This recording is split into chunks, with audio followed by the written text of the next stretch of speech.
In the heart of Central Asia, a quiet transformation is reshaping a nation the world thought it understood. Afghanistan, a land long defined by conflict, is now launching some of the most ambitious infrastructure projects in its modern history. From massive canals cutting through the desert to railways linking continents, the country is betting its future on water, energy, and trade. And at the center of it all stands the Kosh Tepa Canal, an engineering gamble that might just change the balance of power in the region. The Kosh Tepa Canal stretches over 115 kilometers, and when completed, it will divert nearly 20% of the water from the Amu Darya River. This river runs along the border between Afghanistan and Central Asia and has long been the lifeline of the region. But now, for the first time, Afghanistan is taking control of its share of that water.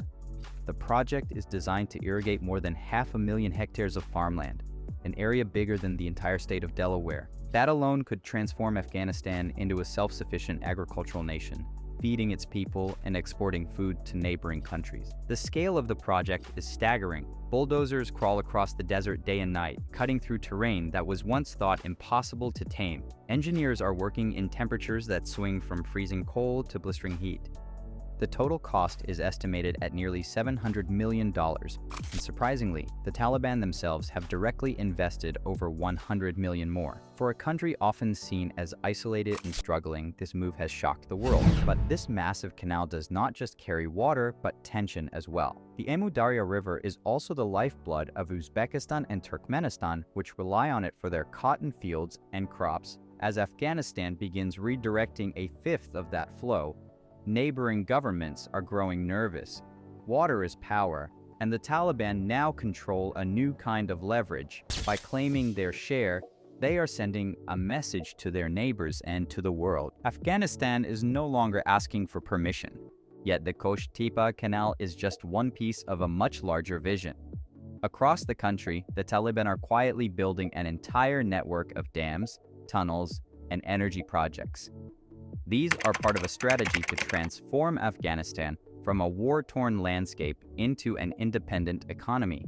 One example is the Bakhshabad Dam, which has recently resumed construction even amid ongoing disputes with Iran over water rights. The Taliban's position is simple. The rivers that begin in Afghanistan belong to Afghanistan. The new dams have a double purpose.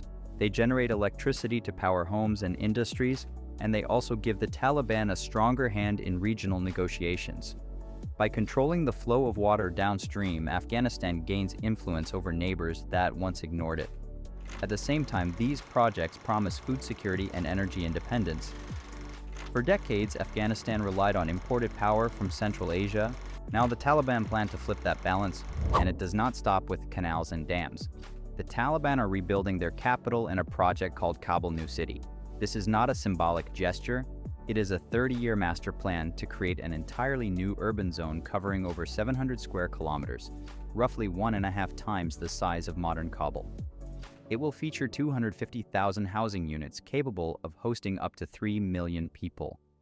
The plan includes universities, hospitals, commercial districts, green spaces, and new transport systems. Phase 1 is already underway, with entire neighborhoods mapped out and funded by new domestic and foreign investments. The Golden City district alone is designed to hold 42,000 housing units and accommodate 23,000 residents across 372 hectares. Construction resumed in 2023 on another section known as Parcel B, which will provide homes for 40,000 people. Then came Parcel 2.6, launched with an investment of $700 million, aiming to deliver 52,000 new residential units. If completed, Kabul New City would be one of the largest planned cities in Asia. For a nation that once symbolized destruction, this project represents rebirth. But behind these new cities and canals lies a larger plan that extends beyond Afghanistan's borders. The Taliban understand geography better than many of their predecessors ever did. Their country sits at the crossroads of Central and South Asia, linking China, Iran, and the Middle East. And now, they are building infrastructure to capitalize on that position. One of the most significant moves came in May 2025, when Afghanistan signed a trilateral agreement with China and Pakistan to extend the China-Pakistan Economic Corridor into Afghan territory. This $60 billion trade route now cuts directly into Afghanistan. giving China easier access to Central Asian markets while providing Afghanistan a direct gateway for exports. It also means new jobs, new roads, and more foreign investment flowing into the country. But the project that has really caught international attention is the Trans-Afghan Railway. This $4.8 billion line will connect Uzbekistan in the north to Pakistan's ports in the south, slicing straight through Afghanistan. When completed, it will reduce freight transit time from 35 days to just 4. The route will include 300 bridges and 5 tunnels through mountain ranges once considered impassable. Construction is set to begin in 2025, and if successful, it would give Afghanistan unprecedented control over regional trade. At the same time, another railway is already operational. The Herat-Kaf line connecting Afghanistan to Iran carried its first shipment of railway equipment in 2023. This line gives Afghanistan access to Iranian ports and the global shipping network, making the country a vital link in multiple trade corridors. The message is clear. The world may not officially recognize the Taliban government, but no one can ignore Afghanistan's geography. And then there is the TAPI pipeline, perhaps the boldest project of them all. TAPI stands for Turkmenistan, Afghanistan, Pakistan, and India. It is a $10 billion energy pipeline stretching more than 1,800 kilometers, designed to transport 33 billion cubic meters of natural gas every year.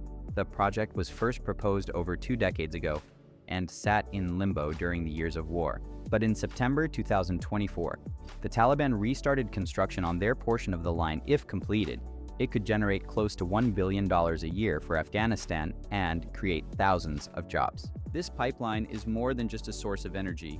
It is a symbol of continuity. Back in 1998, when the Taliban first ruled Afghanistan, they were already negotiating the same pipeline with foreign companies. Now, after 25 years and an entire era of war and upheaval, they are picking up exactly where they left off. It shows a rare kind of long-term vision, one that most outsiders never thought the Taliban had. Alongside TAPI comes another cross-border initiative known as CASA 1000. This is a $1.2 billion electricity transmission project that will send clean hydroelectric power from Kyrgyzstan and Tajikistan down through Afghanistan into Pakistan. In total, it will carry 1,300 megawatts of electricity, enough to light up more than 1 million homes. What makes this project remarkable is that even though the World Bank does not officially recognize the Taliban government, it approved the continuation of CASA 1000 in 2024 under a special financial arrangement. The money bypasses Taliban control, but Afghanistan still benefits from the infrastructure and energy access.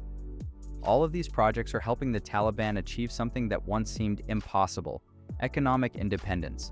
And behind much of that funding is Afghanistan's untapped treasure beneath the ground. The country is sitting on an estimated $1 trillion worth of minerals, including copper, lithium, and rare earth metals vital for modern technology. For decades, these resources went unmined because of instability and corruption. Now, the Taliban are determined to turn those minerals into real money.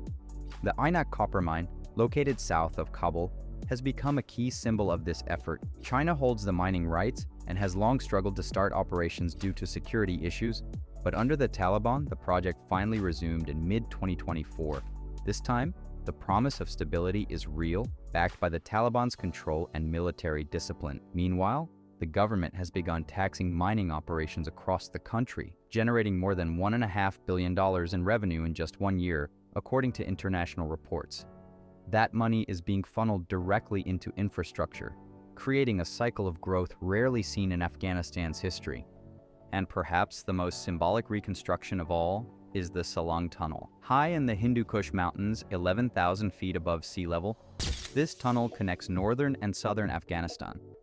Built by the Soviets in the 1960s, it became infamous for deadly accidents, fires, and suffocating traffic. In December 2023, the Taliban announced they had completely rebuilt it. They spent $100 million, nearly a quarter of the nation's entire annual tax revenue, to restore the tunnel. The move shocked even their critics. It was a rare example of national focus and long-term planning in a country still healing from decades of war. What ties all these developments together is a shift in how Afghanistan views itself. The Taliban are no longer content to be seen as isolated rulers.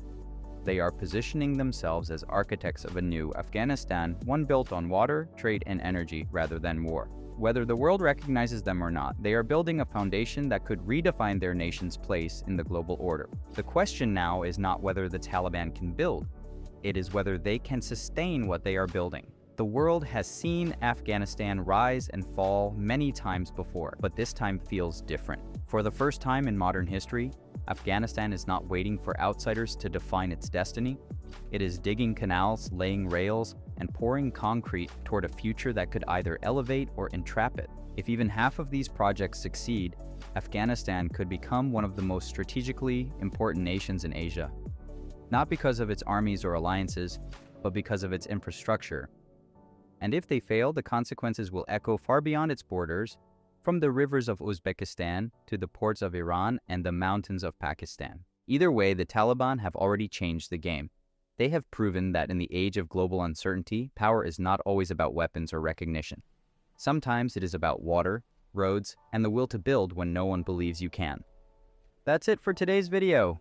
Thank you for watching till the end. What do you think about this huge canal from the Taliban? Tell us in the comments. Don't forget to like this video and subscribe, and we'll see you in our next video.